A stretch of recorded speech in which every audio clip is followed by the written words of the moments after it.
Two-a-day thing, from your standpoint, is that hurt the developmental program because you need that extra work, or what's your main beef with that? My main beef, and I really haven't given a lot of thought. I've been more focused on what we're doing, and I'm not a great multitasker.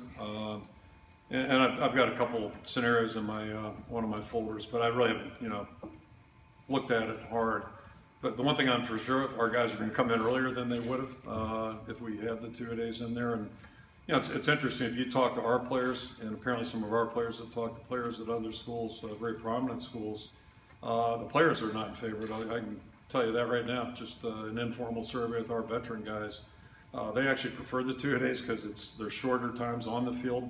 We're on the field, we're off the field, they get back and go rest, and they come back, and it's the same thing.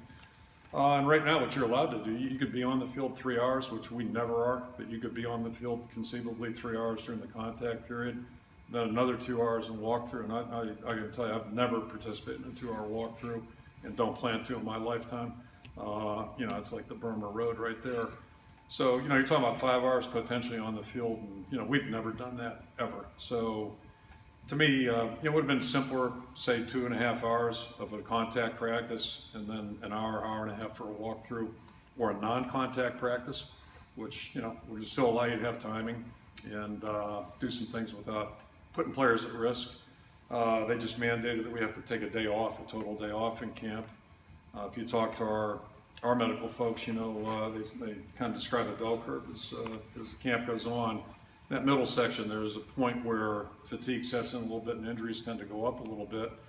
To me, it makes sense to take your days off back to back somewhere in the middle to just take that break, natural break. So I think there are other ways we could have done this without affecting the calendar. And I worry about the calendar for our players. I worry about it for our coaches too. Our coaches, at some point they're going to figure out this college football coaching is a full-time job. So.